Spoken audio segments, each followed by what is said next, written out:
Gold, trusted gold buyers. మీరు తాకట్టు పెట్టిన బంగారాన్ని విడిపించి ఈ రోజు ఉన్న మార్కెట్ ధరకు కొనబడను.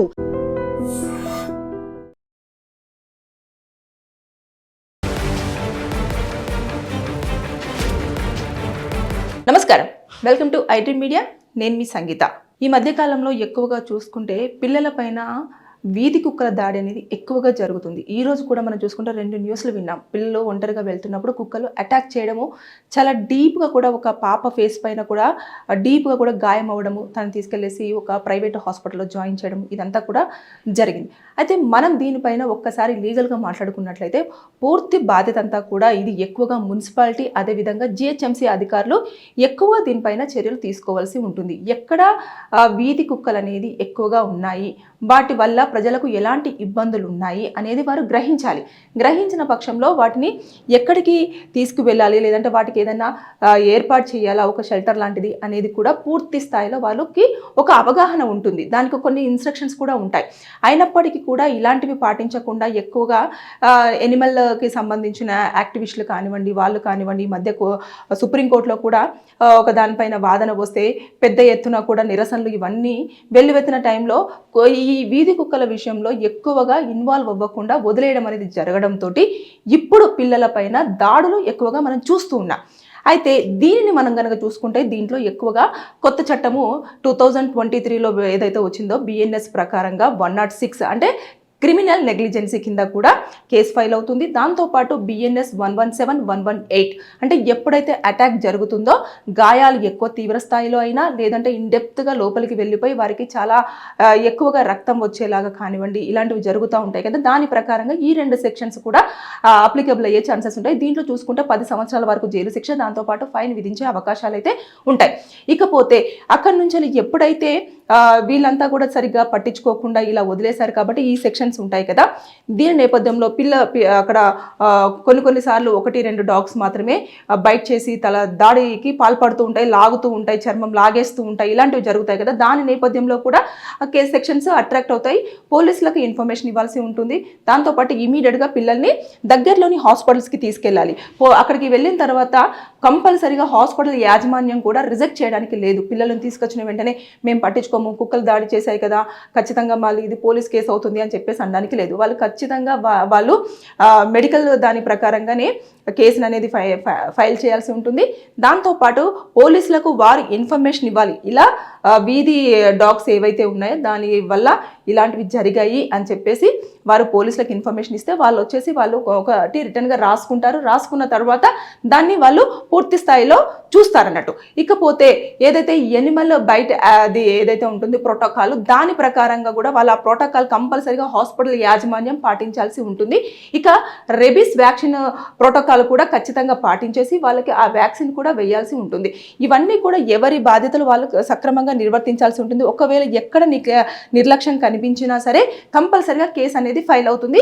దాన్ని చట్ట ప్రకారంగా వారికి ఎలాంటి శిక్షలు ఉంటాయి ఏంటిది అనేది కూడా మనం తెలుసుకోవచ్చు. కాకపోతే ఈ యొక్క వీధి కుక్కల విషయంలో ఏమవుతుంది అంటే, చాలామంది ఇప్పుడు ఈ వీడియోలో చూసినప్పటికీ కూడా వీధి కుక్కల కోసం మాట్లాడడానికి ఈవిడకేం రైట్స్ ఉన్నాయి, అసలు తెలుసా ఇదని చెప్పేసి కొంతమంది మాట్లాడతారేమో. కాకపోతే దానివల్ల ఏమవుతుందంటే పిల్లలు ఒకేసారి పరిగెత్తుకుంటూ వెళ్ళడం వల్ల ఆ డాగ్ కూడా ఏదో ఆట అనుకుంటుందో లేకపోతే ఇంకేమనుకుంటుందో కానీ వచ్చి ఇమీడియట్గా అటాక్ చేయడము, దానికి ఉన్న షార్ప్ టీత్ తోటి చర్మాన్ని పట్టి లాగేయడము, ఏదైతే కాలు దొరికితే కాలు కానివ్వండి, లేదంటే ఇక్కడ ఫేస్ దగ్గర కానివ్వండి, లేదంటే చేతులు కానివ్వండి, ఒకటి అలా చేస్తున్న సమయంలో ఇంకా మిగతా చుట్టుపక్కల ఏ డాగ్స్ అయితే ఉన్నాయో ఆ డాగ్స్ అన్నీ కూడా మళ్ళీ ఆ పిల్లల మీద కూడా పడి లాగేస్తూ ఉన్నాయి. కొన్నిసార్లు ప్రాణాలు కూడా కోల్పోతూ ఉంటారు పిల్లలు.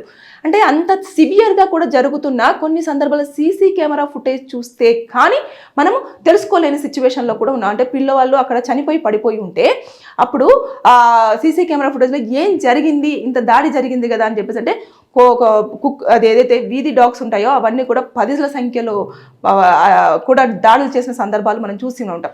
కాబట్టి ఇలాంటివన్నీ చోటు చేసుకుంటున్నాయి. కాబట్టి ఎప్పుడైనా సరే మీ వీధిలో కనుక ఏదైనా డాగ్ కనిపిస్తే దానికి ఫుడ్ పెడుతూ ఉంటారు. దానికి పర్టికులర్గా ఒక జాలి లాంటిది ఏర్పాటు చేసి దాంట్లో ఫుడ్ పెట్టేసి దానికి అక్కడ అలవాటు చేయండి.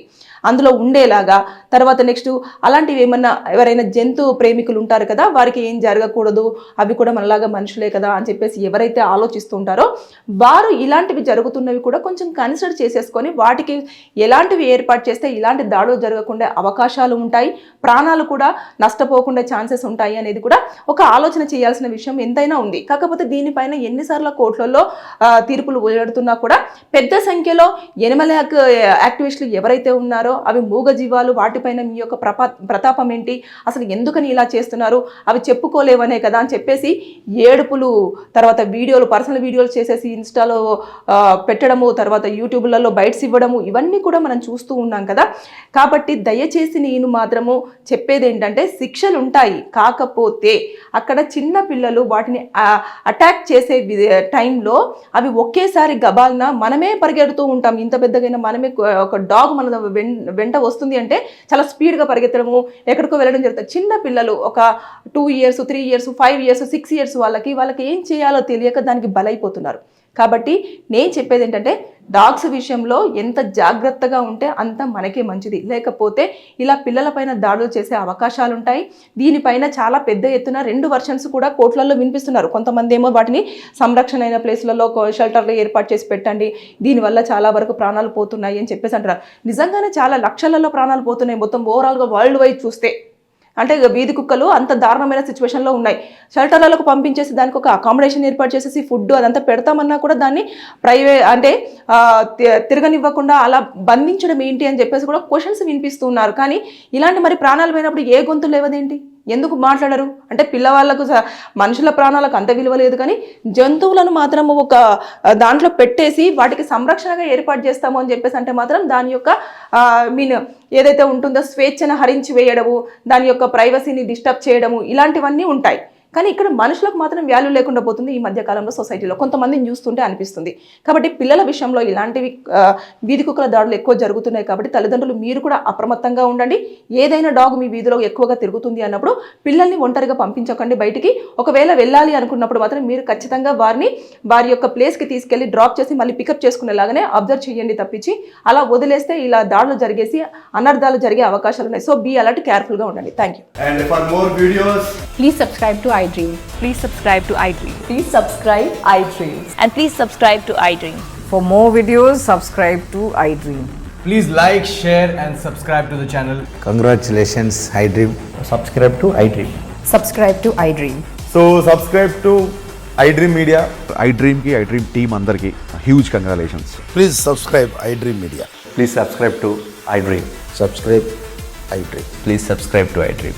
iDream అంటే నా కళల ఛానల్ను సబ్స్క్రైబ్ చేసుకున్న నోరు తిరుగుతలేదు, మీరైతే గంట గుర్తు కొట్టండి. For more such videos, please subscribe to iDream.